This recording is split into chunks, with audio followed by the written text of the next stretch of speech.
Hello மக்களே வணக்கம் welcome to the trading class the stock market institute. So இந்த வீடியோவில் வந்து பார்த்திங்கன்னா லைக் சிஸ்டமேட்டிக் இன்வெஸ்ட்மெண்ட் பிளான், அதாவது எஸ்ஐபின்னு சொல்கிறோம் இல்லையா. ஸோ இந்த எஸ்ஐபி வந்து லைக் ஒரு மந்த்லி எஸ்ஐபி பண்ணுறது வந்து நல்லதா இல்லை ஒரு வீக்லி எஸ்ஐபி பண்ணுறது நல்லதா அப்படின்றத வந்து ஒரு எக்ஸாம்பிளோட பார்க்க போகிறோம். ஓகே, ஸோ இப்போ வந்து நிறைய பேருக்கு வந்து பார்த்திங்கன்னா இந்த எஸ்ஐபி மியூச்சுவல் ஃபண்டுன்றது வந்து பார்த்திங்கன்னா நீங்கள் அடிக்கடி கேட்குற ஒரு வேர்ட்ஸாக இருக்கும்.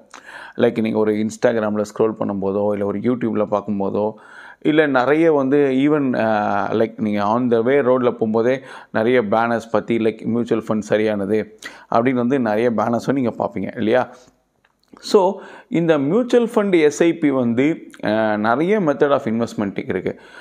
ஜென்ரலாக வந்து நிறைய பேருக்கு தெரிஞ்சது வந்து ஒன்று எஸ்ஐபி இல்லை லம்சம் அப்படின்னு சொல்லுவாங்க. ஸோ லம்சம்ன்றது ஒரே வாட்டி நீங்கள் இன்வெஸ்ட் பண்ணணும். இன்வெஸ்ட் பண்ணிட்டீங்க அப்படின்னா ஸோ அதுக்கப்புறம் ஓவர் பீரியட் ஆஃப் டைம் வந்து நீங்கள் வெயிட் பண்ணிவிட்டு நீங்கள் அதுலேருந்து ஒரு ரிட்டர்ன்ஸ் எடுக்கிறது. எஸ்ஐபி வந்து பண்ணுறது வந்து பார்த்திங்கன்னா மந்த் அண்ட் மந்த் இன்வெஸ்ட்மெண்ட் தான் வந்து நிறைய பேருக்கு தெரியும். லைக் நிறைய பேருக்கு வந்து அவேர்னஸாக இருக்கிற ஒரு விஷயம். அப்போது இந்த எஸ்ஐபி வந்து வீக்லி பண்ணுறதுக்கும் மந்த்லி பண்ணுறதுக்கும் என்ன டிஃப்ரென்ஸ், ஸோ அப்படி பண்ணுறதுனால என்ன அட்வான்டேஜ்னு இருக்கிறத நம்ம பார்க்க போகிறோம். ஓகேவா, ரைட். ஸோ லைக் நம்ம ஸ்க்ரீனில் வந்து இப்போ உங்களுக்கு ஒரு இமேஜ் தெரியும்.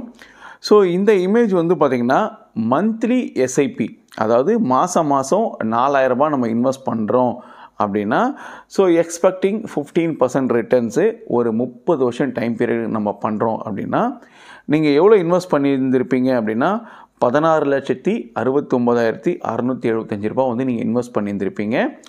ஸோ உங்களுடைய எஸ்டிமேட்டட் ரிட்டர்ன் வந்து பார்த்திங்கன்னா 2,81,09,358 ரூபா வந்து உங்களுடைய எஸ்டிமேட்டட் ரிட்டர்ன்ஸ். அப்போ டோட்டலாக வந்து உங்கள் வேல்யூ வந்து அப்ராக்சிமேட்டாக 3,03,00,000 கம்மியாக இருந்திருக்கும். இது வந்து மாதம் நீங்கள் எஸ்ஐபி பண்ணியிருந்தீங்கன்னா இது உங்களுடைய ரிட்டர்ன்ஸ். இதுவே இதே அமௌண்ட்டு தான். ஓகே, ஆனால் நீங்கள் வாரம் பண்ணியிருந்தீங்கன்னா என்ன ரிட்டர்ன்ஸ் வந்திருக்கும் அப்படின்றது தான் இதில் பார்க்க போகிறோம். ஸோ வாரம் 1000 ரூபா, அதாவது நம்ம கணக்குப்படி ஒரு மாதத்துக்கு 4 வாரம் அப்படின்னு கணக்கு பண்ணியிருக்கோம். ஸோ வாரம் 1000 ரூபா. இதுக்கு முன்னாடி கேஸில் நம்ம பார்த்தது வந்து மாதம் 4000 ரூபா, இப்போது வாரத்துக்கு 1000 ரூபா நம்ம இன்வெஸ்ட் பண்ணுறோம். அதே 15% ரிட்டர்ன்ஸு, அதே 30 வருஷத்துக்கு. ஓகேவா. ஸோ இப்படி பண்ணும்போது நம்ம இன்வெஸ்ட் பண்ண அமௌண்ட்டு வந்து பார்த்திங்கன்னா 15,60,000 ரூபா தான் நம்ம இன்வெஸ்ட் பண்ணியிருப்போம். பட் ப்ரீவியஸ் கேஸில் 16,69,000 இன்வெஸ்ட் பண்ணியிருக்கிறோம். பட் மேபி இது வந்து பார்த்திங்கன்னா நான் ரெண்டு டிஃப்ரெண்ட் வெப்சைட்லேருந்து எடுத்திருக்கிறேன். இல்லை அந்த வீக்லி கால்குலேஷன், அந்த ஃபார் எக்ஸாம்பிள் 30 வருஷம் அப்படின்னும் போது ஏதாவது நம்பர் ஆஃப் டேஸோ அந்த கவுண்டில் இது கம்மியாக இருந்திருக்கலாம். பட் நான் அப்படி இன்வெஸ்ட் பண்ணும்போது பார்த்திங்கன்னா 15,60,000 தான் இன்வெஸ்ட் பண்ணியிருப்பேன். ஈவன் நீங்கள் இந்த மாதிரியே ஞாபகம் வச்சுங்க, அதாவது 16 லட்சம் இன்வெஸ்ட் பண்ணியிருந்தா கூட இதோடைய ரிட்டர்ன்ஸ் வந்து பார்த்திங்கன்னா 2,91,86,211 ரூபா வந்து ரிட்டர்ன்ஸ். அப்போது வந்து பார்த்திங்கன்னா ஓவராலாக வந்து 3,07,00,000 ரூபா நமக்கு லாபம் கிடைக்குது. அதாவது ரெண்டுமே ஒரே மெத்தட் தான், அதாவது ரெண்டுமே ஒரே மணி தான் நீங்கள் இன்வெஸ்ட் பண்ணுறீங்க. பட் மாதத்துக்கு பதிலாக வீக்லி பண்ணுறீங்க. சரி ப்ரோ, அப்போது இதில் என்ன தான் ஹிடன் சீக்ரெட் இருக்குது அப்படின்னா ரொம்ப சிம்பிளாக ஒரு விஷயம் எக்ஸ்பிளைன் பண்ணுறேன் பாருங்கள். Last August, I think August or September இருக்கும்னு நினைக்கிறேன், நிஃப்டி வந்து பார்த்திங்கன்னா 24,400 அந்த ரேஞ்சில் ஸ்டார்ட் ஆச்சு. ஓகேங்களா.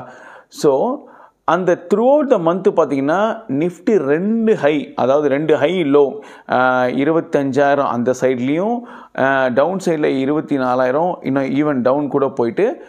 பட் அந்த மந்தோடைய க்ளோசிங் வந்து பார்த்திங்கன்னா திருப்பியும் அதே ப்ரைஸில் தான் இருந்துச்சு. இது வந்து நிறைய ஸ்டாக்ஸ்க்குமே நடக்கும். அதாவது த்ரூ அவுட் த மந்த் வந்து பார்த்திங்கன்னா ஒரு ஹை லோ ஒன்று நல்லா க்ரியேட் ஆகிருக்கும். இன்னும் ஒரு டெக்னிக்கலாக சொல்லணும்னா ஒரு டோஜி பேட்டர்ன் மாதிரி வைங்களேன். டோஜி பேட்டர்ன் சொல்லும்போது ஓப்பன் அண்ட் க்ளோஸும் ஒரே ஒரு பாக்ஸ் மாதிரி தான் இருக்கும் அந்த மாதிரி. சரி, எதுக்காக இதை சொல்கிறேன் அப்படின்னா, நீங்கள் ஒரு லோவில் கிடைக்கும்போது ஒரு ஸ்டாக்கை வாங்கிறதுக்கும் ஹையில் வாங்கிறதுக்கும் இல்லை எந்த சேஞ்சஸுமே நடக்காமல் வாங்கிறதுக்கும் நிறைய டிஃப்ரென்ஸ் இருக்குது. இப்போது நான் வீக்லி இன்வெஸ்ட் பண்ணுறேன்னு வைங்களேன். ஸோ கண்டிப்பாக இந்த த்ரூ அவுட் த சைக்கிளில் ஒரு 2 வீக் வந்து பார்த்திங்கன்னா அந்த ஸ்டாக்கை நான் கம்மி ப்ரைஸ்க்கு வாங்கியிருக்க முடியும். பட் அதே மாதிரி 2 டைம் வந்து பார்த்திங்கன்னா ஒரு அதிகமான ப்ரைஸ். ஓகேங்களா. But over a period of time நான் நிறைய லோ கிடைக்கிற இடத்துலலாம் நான் இன்வெஸ்ட் பண்ணியிருந்திருப்பேன். ஓகேவா? ஸோ அப்போ இந்த நான் வீக்லி பண்ணும்போது எனக்கு இன்னும் நல்ல டிமாண்டிங் ப்ரைஸில் அந்த பர்டிகுலர் மியூச்சுவல் ஃபண்டில் இன்வெஸ்ட் பண்ணுறதுக்கான ஆப்பர்ச்சுனிட்டி இருக்குது. இப்போது நீங்கள் ஒரு கோல்டு சேவிங் ஸ்கீம் பண்ணுறீங்க.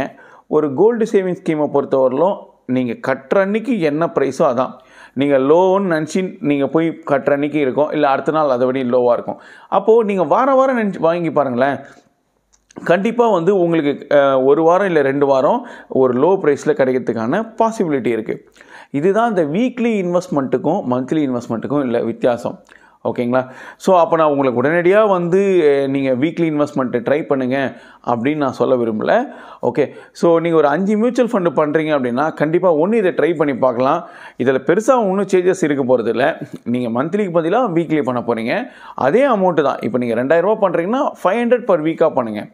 அந்த மாதிரி பண்ணும்போது மேபி உங்களுடைய அக்யூமுலேட் பண்ணுற அந்த என்ஏவி உங்களுக்கு இன்னும் நிறைய கிடைக்கிறதுக்கான பாசிபிலிட்டி இருக்கும். ஓகேங்களா? ஸோ நிறைய மியூச்சுவல் ஃபண்ட்ஸ் பற்றின வீடியோஸ் நம்ம பண்ணிகிட்டே இருக்கோம். ஓகேங்களா? அது இல்லாமல் ஸ்டாக் மார்க்கெட் பற்றி வீடியோஸ் பண்ணிகிட்ருக்கோம். உங்களுக்கு வந்து மியூச்சுவல் ஃபண்ட் ரெக்யர்மெண்ட்டாக இருந்தாலும் சரி, இல்லை ட்ரேடிங் ரிலேட்டடாக டிமேட்டோ இல்லை வந்து கிளாஸஸ் பண்ணணும் அப்படின்னா, ஸோ எந்த like related to financial products இல்லை இன்சூரன்ஸ் ப்ராடக்டாக இருந்தால் டிஸ்கிரிப்ஷனில் இருக்கிற நம்பரை காண்டாக்ட் பண்ணுங்கள். ஸோ நம்ம சைடில் கம்ப்ளீட்டாக வந்து ஒரு ப்ராப்பர் சஜஷனோட மியூச்சுவல் ஃபண்ட்ஸ் பண்ணி தரோம். ஓகே, அதே மாதிரி ஸ்டாக் ப்ரோக்கிங் பண்ணுறோம் நம்ம சைடில். ஓகே, இன்ட்ரெஸ்டடாக இருக்கவங்க ஸோ காண்டாக்ட் பண்ணுங்கள். ஓகே, ஸோ இன்னும் ஒரு புதிய வீடியோவோட ஒரு நல்ல தகவலோடு நம்ம சந்திக்கலாம். மறக்காமல் நம்ம வீடியோ பிடிச்சிருந்தால் லைக் பண்ணிவிட்டு நம்ம சேனலை சப்ஸ்கிரைப் பண்ணிவிடுங்க. இன்னொரு வீடியோவில் பார்க்கலாம். ஓகே, தேங்க்யூ ஃப்ரெண்ட்ஸ், பாய்.